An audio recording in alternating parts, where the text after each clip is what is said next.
Nagsimula kay Hana na nangangaso ng osa sa kailaliman ng isang kagubatang manyebi. Nagpakawala siya ng palaso, ngunit hindi ito tumama at buhay pa rin ang hayop. Walang pag-aalinlangan, mahinahon niyang binunot ang isang sandata at tinapos ito. Habang sinisimulan niyang linisin ang osa, biglang lumapit sa kanya ang isang lalaki mula sa likuran at inatake siya. Isang brutal na labanan ang sumiklab, ngunit lumabas na isa lamang itong pagsubok. Ama niya ang lalaki, at sinusubukan nito kung gaano nga makaalerto si Hana. Dahil natalo siya sa laban, pinarusahan si Hana at napilitang buhatin ang osa pabalik ng mag-isa. Pagbalik nila sa kanilang maliit na kubo, pinagalitan siya ng kanyang amang si Eric dahil sa hindi siya alerto. Para mas maging malinaw ang kanyang focus, pinapaulit-ulit niya rito ang mga pariralang pang-motivational sa iba't ibang wika tulad ng Aleman, Italyano, Pranses, at Espanyol. Tinuturuan din niya ito ng pangkalahatang kaalaman mula sa mga ensiklopedya upang maunawaan niya ang mundo sa kabila ng kagubatan.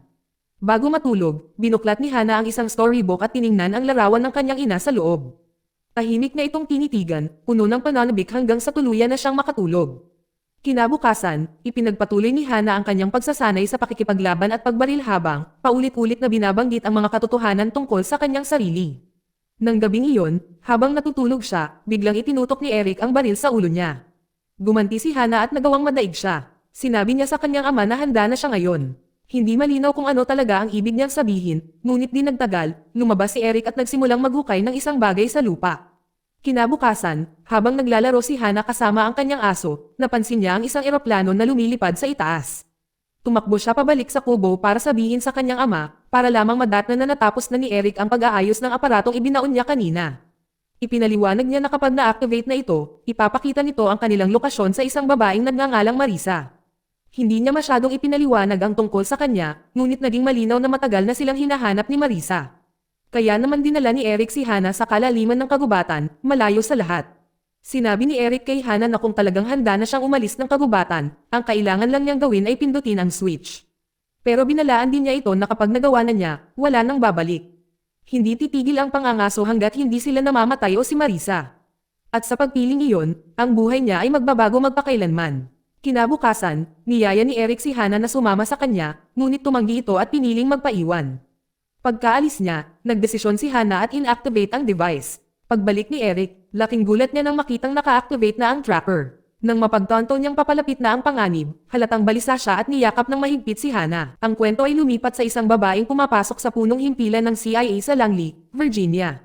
Di nagtagal pagkarating, iniulat ng isa sa mga agent na nakadetect sila ng signal mula sa isang CIA transmitter bandang alas 6:30 ng umaga. Ang signal ay nagmumula sa isang liblib na kagubatan sa Finland na nagmumungkahi na natagpuan na si Eric.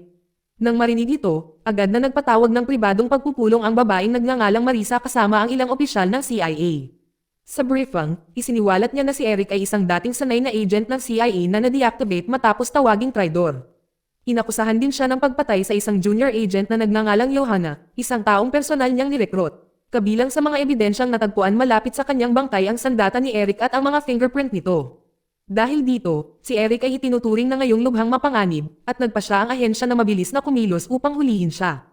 Kasabay nito, makikitang inihahanda ni Eric ang kanyang sarili sa pamamagitan ng pag-aayos ng kanyang itsura at pagsusuot ng suit habang naghahanda siyang umalis ng kagubatan. Bago umalis, binigyan niya si Hana ng isang huling babala, sinabihan itong manatiling alerto at makipagkita sa kanya sa Berlin kapag natapos na ang usapin nito kay Marisa. Pagkaalis ni Eric, ipinagpatuloy ni Hana ang kanyang pagsasanay sa loob ng cabin. Ngunit bigla siyang nakarinig ng tunog ng mga helicopter na paparating. Paglabas niya, nakita niya ang lugar na napapaligiran ng mga armadong sundalo.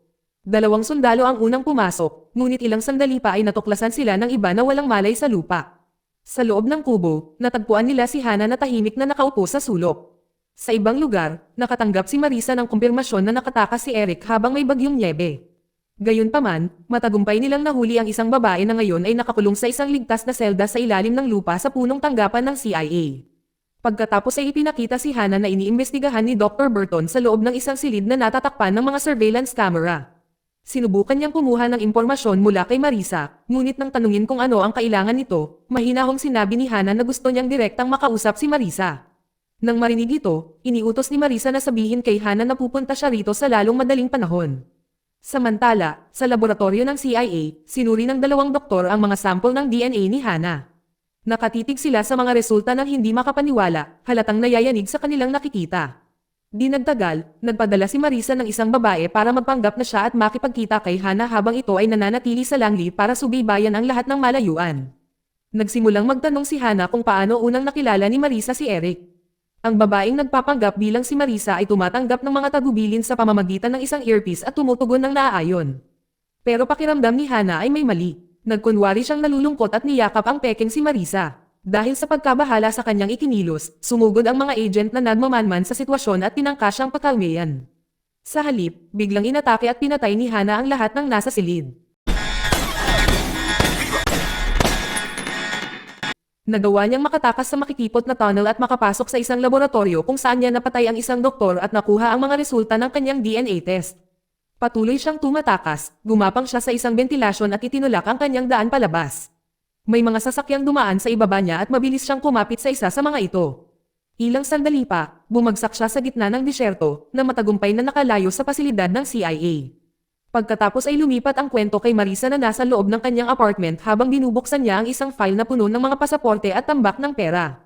Sinunog niya ang mga dokumentong naglalaman ng sikretong impormasyon tungkol kay Eric na parang sinusubukang burahin ang bawat bakas ng kanyang pagkakasangkot. Sumunod ang isang maikling flashback, kung saan ipinapakita si Marisa na sinusubukang ihinto ang sasakyan ni Eric habang naglalakbay ito kasama si Johanna at ang 2 taong gulang na si Hana. Ang kwento ay babalik kay Hana, na ngayon ay mag-isang naglalakad sa disyerto. Di nagtagal, nakilala niya ang isang batang babae na nagngangalang Sophie at ang nakababatang kapatid nito na si Miles. Nang magpakilala sila, sinasagot ni Hana ang mga linyang kabisado niya noong nagsasanay siya. Niyaya siya ni Sophie na sumama sa kanilang pamilya, ngunit tumanggi si Hana at piniling ipagpatuloy ang kanyang paglalakbay ng naglalakad. Kasabay nito, sakay ng isang eroplano, nakatanggap si Marisa ng isang ulat na nagsasabing nakita si Hana na naglalakad sa disyerto sa Morocco. Gayunpaman, itinuring siyang seryosong banta ni Marisa at inutusan ang kanyang pangkat na manatiling nakatutok sa paghahanap kay Eric.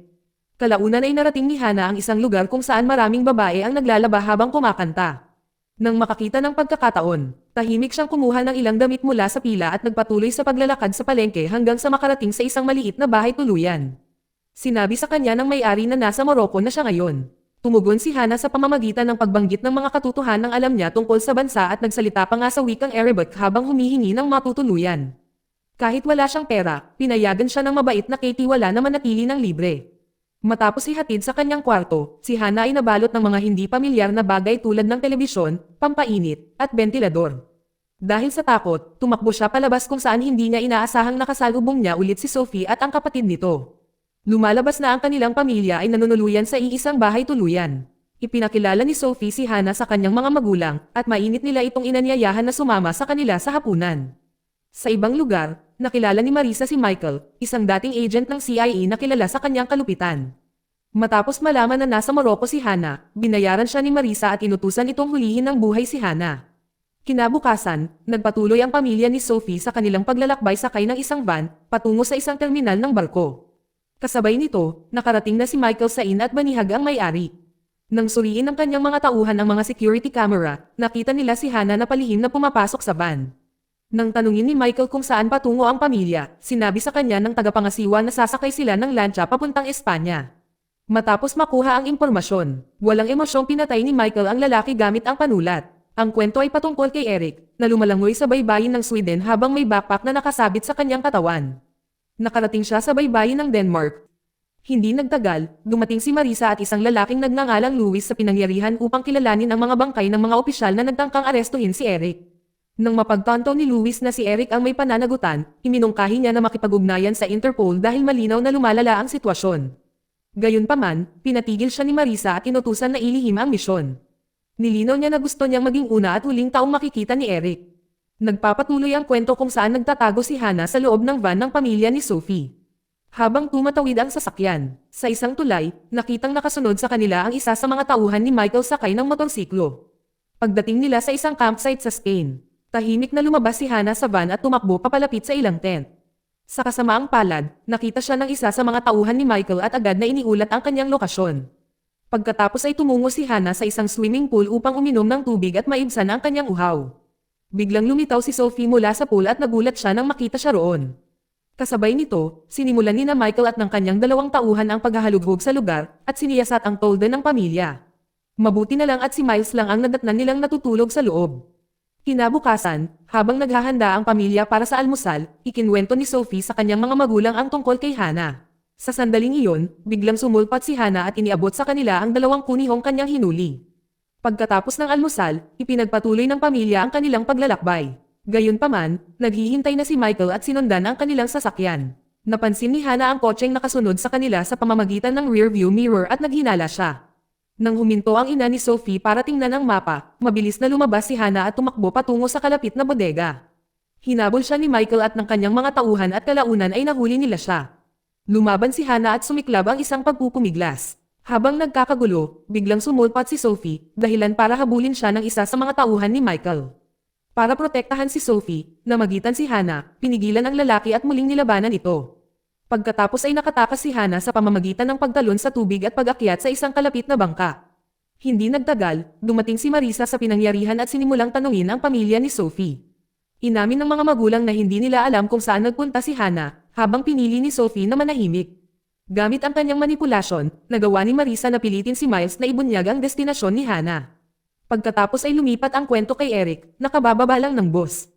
Nang maramdaman niyang may sumusunod sa kanya, hinikayat niya ang mga humahabol sa kanya papunta sa isang silong. Gaya ng inaasahan, pinalibutan siya ng ilang tauhan ni Marisa, at sumiklab ang isang away. Matapos talunin silang lahat, ang kwento ay babalik kay Hana, na ngayon ay nakarating na sa Berlin. Tumungo siya sa plano niyang pagkikita nila ng kanyang ama sa greenhouse, na matatagpuan sa loob ng isang abandonadong amusement park. Pagkatok ni Hana sa pinto, isang matandang lalaki ang bumungad sa kanya. Siya si Kepler, isang kaibigan ni Eric at isang dating salamangkero. Sinabi ni Kepler kay Hana na nag-iwan si Eric ng mensahe na nagsasabing darating siya mamaya ng araw na iyon. Ang kanyang init at mapaglarong kalikasan ay nakatulong kay Hana na makapagpahinga sandali. Gayunpaman, mabilis na nawala ang katahimikan nang may kumatok muli sa pinto. Nang maramdaman ang panganib, sinabihan ni Kepler si Hana na magtago. Pagbukas niya ng pinto, bigla siyang inatake. Padubog na pumasok si Marisa sa loob at hinanap si Hana sa loob ng bahay. Habang nagtatago sa ilalim ng kama, narinig ni Hana si Marisa na may kausap sa telepono. Sa tawag, isiniwalat ni Marisa na hindi si Eric ang tunay na ama ni Hana. Nang makababa na si Marisa at naging malinaw na ang sitwasyon, tahimik na lumabas ng bahay si Hana at tumakbo. Hindi nagtagal ay narating niya ang isang kalye sa lungsod at huminto sa isang internet cafe upang maghanap ng impormasyon tungkol sa mga resulta ng kanyang DNA test. Habang naghahalongkat ng mas malalim, hinanap din niya si Eric at kalaunan ay natagpuan ang address ng ina nito, ang lola nito. Agad na tumungo si Hana doon. Kasabay nito, dumating si Eric sa greenhouse, ang lugar kung saan niya dapat makita si Hana. Pagkarating pa lang niya doon, parang may mali na. Habang maingat na gumagalaw, nakita niya si Michael at narinig si Marisa na nagmumungkahi na maaaring pumunta si Hana sa bahay ng kanyang lola. Nang mapagtanto ang panganib, mabilis na umalis si Eric at nagmamadaling pumunta sa bahay ng kanyang ina. Maya-maya pa ay nakarating na si Hana sa bahay ng kanyang lola. Habang lumilingon siya sa paligid, nagulat siya nang biglang sumulpat si Eric sa likuran niya. Agad na tinanong ni Hana kung ito ba talaga ang ama nito. Ipinaliwanag ni Eric na kahit hindi siya ang tunay na ama nito, siya ang nagpalaki, nagpoprotekta, at nanatili sa tabi nito sa buong buhay niya. Para sa kanya, si Hana ay anak niya na noon pa man. Nang ipakita ni Hana sa kanya ang resulta ng DNA na nagpapatunay na siya ay itinuturing na abnormal, sa wakas ay isiniwalat ni Eric ang katotohanan. Si Hana ay ipinanganak sa isang pasilidad ng pananaliksik na matatagpuan sa kanayunan ng Poland. Ang proyekto ay pinangunahan ni Marisa, at dinisenyo upang lumikha ng perpektong sundalo sa pamamagitan ng pagbabago ng mga embryo upang maalis ang takot at empatiya habang pinahuhusay ang pisikal na lakas at mga pandama. Inamin din ni Eric na inutusan siyang kunin si Johanna, ang tunay na ina ni Hana, mula sa isang klinika ng aborsyon. Ang programa ay kinasangkutan ng 20 kababaihan sa kabuuan na nagresulta sa maraming batang katulad ni Hana. Pero noong 2 taong gulang pa lamang si Hana, nahirapan si Marisa at nagdesisyong itigil ang buong proyekto. Para burahin ang lahat ng ebidensya, iniutos niya ang pagpuksa sa bawat batang sangkot. Dahil hindi niya matanggap ang desisyong iyon, nagrebelde si Eric at tumakas kasama sina Hana at Johanna. Sa kanilang pagtakas, si Johanna ay nahuli at napatay ni Marisa. Iyon ang sandaling pinili ni Eric na maglaho, pinalaki si Hana ng mag-isa upang maprotektahan at sanayin niya ito. Dahil sa labis na pagkagulat sa katotohanan, nagalit si Hana at sinubukang umalis. Hinarangan ni Eric ang daanan niya at nag-away ang dalawa. Nang sa wakas ay natalo siya ni Hana. Tumakbo ito palayo, kahit na noon, sinusundan pa rin siya ni Eric, sumisigaw dahil sa takot at kawalan ng pag-asa. Biglang dumating sina Marisa at Michael sa pinangyarihan. Agad na sinabihan ni Eric si Hana na tumakbo, pinili niyang ilayo ang atensyon nila sa kanya. Hinarap niya sila ng diretso, at sumiklab ang isang marahas na away. Matapos mapabagsak si Michael, humakbang si Marisa at itinaas ang kanyang sandata. Walang pag-aalinlangan, binaril niya si Eric. Pagkatapos ng lahat ng nangyari, humiwalay si Hana at nagtungo sa greenhouse upang magtago. Pagdating niya, natuklasan niya si Kepler na nakabitin at walang buhay, at may palasong nakasaksak sa katawan nito. Nang mapagtanto niyang naroon na si Marisa, mabilis na hinailan ni Hana ang palaso at tumakas, patakbong patungo sa kalapit na amusement park. Papunta siya sa isang roller coaster kung saan sa wakas ay naharang siya ni Marisa at sinubukang hilahin palapit. Nagmakaawa si Hana na palayain siya, nilinaw na ayaw na niyang manakit ng kahit sino. Ngunit habang tumatalikod siya, biglang nagpaputok si Marisa. Agad na tumugon si Hana at sabay na pinakawalan ang kanyang palaso. Muntik nang tumama ang bala ni Marisa, tumama lamang sa tagiliran ni Hana habang si Marisa ay tinamaan ng malalim sa dibdib. Bumalik si Hana para sa huling suntok at tinapos ang buhay ni Marisa. Pagkamatay ni Marisa, sa wakas ay malayan nang nabuhay si Hana nang hindi tinutubis. Dito nagtatapos ang kwento. Salamat sa panonood kaibigan.